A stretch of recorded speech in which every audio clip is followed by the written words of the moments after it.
Estoy bien seguro que ustedes ya han escuchado que los políticos, los economistas hablan sobre el tema de la inflación y también en los mercados financieros se habla a menudo del tema de la inflación.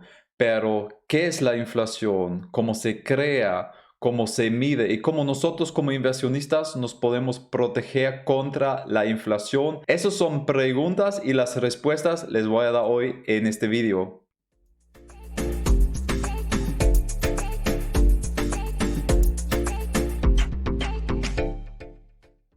Hola, me llamo Tomás, soy el güero financiero y hoy les voy a platicar sobre la inflación. En los videos anteriores he mencionado varias veces que la inflación es un factor bastante importante para nosotros como inversionistas y que afecta nuestros rendimientos. Por lo tanto, hoy lo vamos a examinar con más detalle y vamos a ver también cómo se crea. La definición más corta de la inflación es que se produce cuando el nivel de precios de los productos y servicios se aumenta, y eso significa que al final de todo nuestro dinero vale menos y por lo tanto podemos comprar menos cosas con la misma cantidad de dinero. Entonces empezamos con un ejemplo pequeño. Imaginamos que hace 15 años, en 2006, un boleto para ir al cine te costaba $3 y hoy en día tienes que pagar $6. En consecuencia, eso significa que en los últimos 15 años has perdido, o mejor dicho, tu dinero ha perdido 50% del poder adquisitivo. Antes podías comprarte 2 boletos para ir al cine por $6 y hoy en día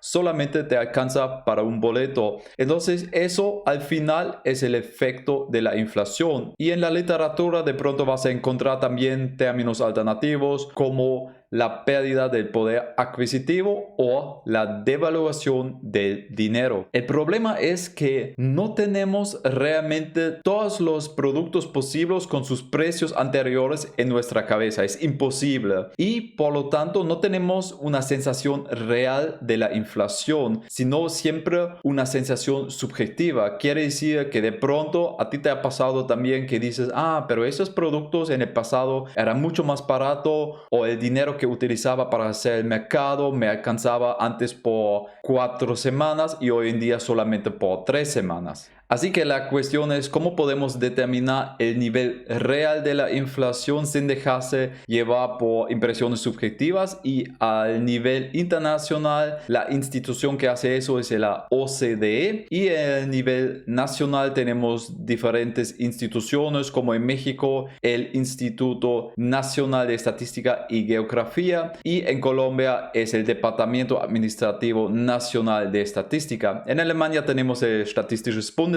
y estoy bien seguro que también en tu país existe un instituto que está midiendo la inflación real de tu país. ¿Y qué hacen ahora estas instituciones? Esas instituciones crean una cosa que se llama canasta familiar, que representa todos los productos y servicios que consuma una familia promedio de este país. Y estoy absolutamente consciente que las categorías que vas a encontrar en esa canasta pueden ser un poquito diferentes dependiendo del país, pero independiente de eso vas a encontrar categorías como productos de uso diario, como los alimentos, la vivienda, el transporte. En otra categoría encuentras los bienes duraderos, como los electrodomésticos o los muebles, y en otra categoría los servicios como la visita a la peluquería o tu plan de teléfono, que es también parte de una subcategoría que es información y comunicación. Y la institución ahora compara los precios cada mes y también al nivel anual para ver cómo los precios se han evolucionado. Tenía la canasta, por ejemplo, en el año base un costo de $100 y un año después tiene un costo de $104. Tenemos un índice del precio al consumidor, un IPC de 4. Y como ese número salió positivo, ya sabemos que tenemos una inflación representativa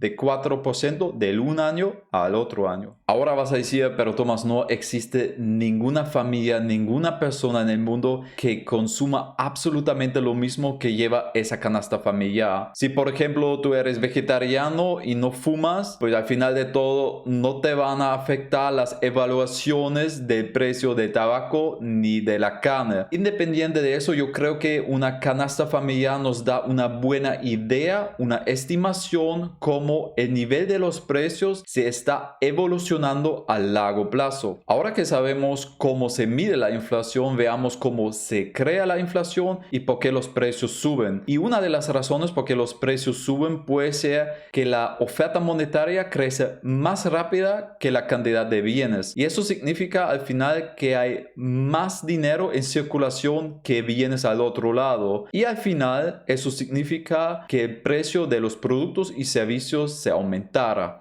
Y ahora de pronto te vas a preguntar, ¿y por qué la oferta monetaria crece? Pues ese simplemente puede ser el resultado porque tu banco central de pronto en el país en donde te encuentras tiene una política monetaria expansiva. Otra razón por una inflación puede ser que el costo de la producción se aumenta y eso puede ser el resultado porque de pronto las materias primas que necesita la empresa se encarecen o que los trabajadores calificados exigen un salario más alto a la empresa. La empresa ahora transmite ese aumento a sus clientes en forma de un precio más alto. Y especialmente en años de bonanza económica, el ciclo de la inflación se produce cuando las empresas tienen buenas ganancias y también los empleados demandan un salario más alto. En consecuencia, las empresas pagan a sus empleados ese salario más alto que resulta en más consumo y por lo tanto también en un estímulo de la economía. Y en consecuencia,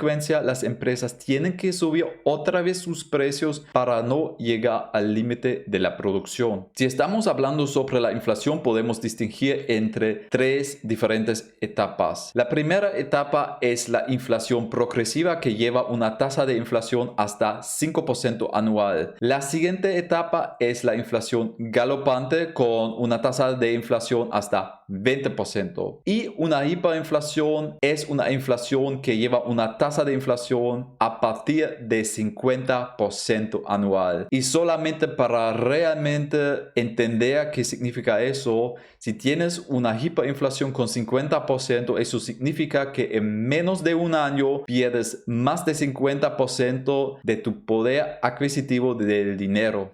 Una inflación progresiva no es necesariamente mala cuando pasa en situaciones donde tenemos una economía fuerte. En comparación, una inflación galopante y hiperinflación es súper peligrosa. Y un ejemplo que creo que todos nosotros conocemos es Venezuela, donde teníamos solamente en el año 2020 una inflación de 3.700% y eso resultaba en que el pollo, por ejemplo, valió varios millones de bolívares que son equivalentes a solamente $2. Existen también personas que piensan que una hiperinflación solamente puede pasar en los países emergentes, pero eso no es cierto. Por ejemplo, yo vengo de Alemania y en Alemania hemos sufrido también de una hiperinflación en los años 1914 hasta 1923 y esa inflación fue acompañada de una recesión económica y también una gran inestabilidad política. En este tiempo era más barato de empapellar su pared con dinero en vez de comprar papel pintado y también un pan, por ejemplo, valió varios millones.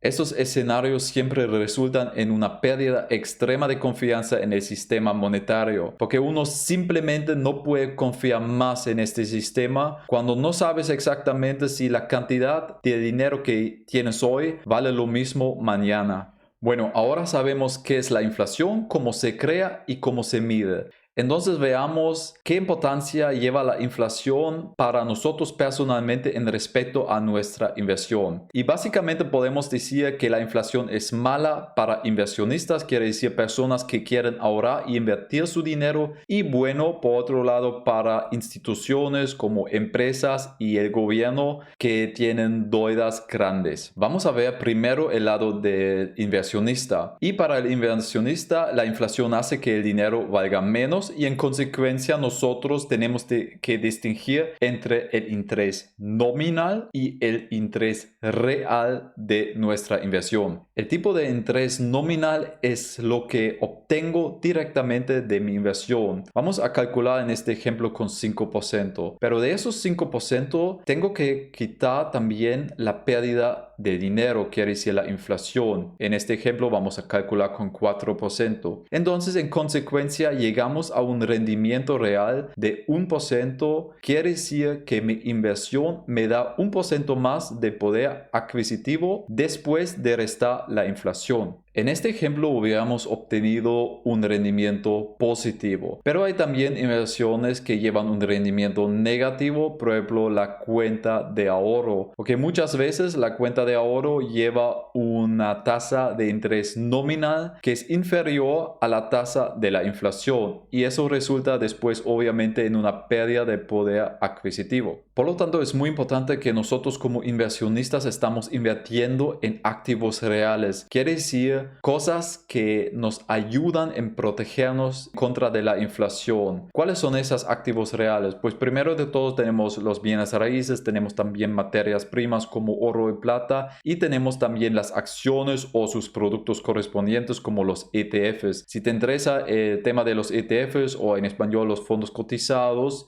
te dejo arriba un link donde estoy explicando ese tema un poquito más en detalle. Tal vez te vas a preguntar ahora, ¿y por qué esos activos llevan una tan buena protección en contra de la inflación? Por lo tanto, regresamos al ejemplo de la empresa. Supongamos que has invertido en una empresa y ahora el nivel de los precios sube. ¿Qué puede hacer la empresa? La empresa simplemente sube también los precios de sus productos y asimismo la empresa está protegida y también nosotros como inversionista. Lo contrario de esos activos reales son los activos monetarios que consisten exclusivamente en dinero como la cuenta de ahorro o un bono. Y creo que después de esa separación también entiendas mejor por qué es tan importante no solamente ahorrar el dinero y dejarlo en una cuenta de ahorro, sino también invertirlo para al final asegurar que no pierdas tu poder adquisitivo. Porque si regresamos al ejemplo de la cuenta de ahorro, pues al final de todo de pronto vas a recibir aquí un porcentaje pequeño, pero el rendimiento real es en la mayoría de los casos negativo. En comparación, si inviertes en las acciones y si inviertes también bien diversificado y a largo plazo, tienes un rendimiento real que es positivo. Los ganadores de la inflación son las empresas y los gobiernos altamente endeudados, porque para ellos, gracias a la inflación alta, es ahora más fácil de devolver el dinero prestado, porque el poder adquisitivo es más bajo. Y por lo tanto, uno realmente tiene que pensar muy bien si en un escenario de la inflación uno como inversionista realmente quiere invertir en un bono, porque al final de todo no es nada más que una deuda de una empresa o de un gobierno.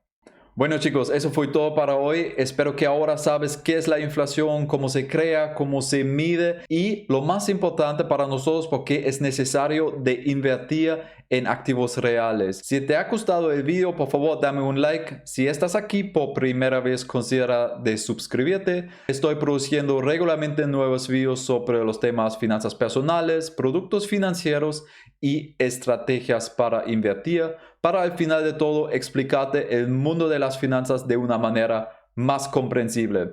Entonces espero de verte muy pronto por acá y por ahora nada más. Chao, adiós y tschüss.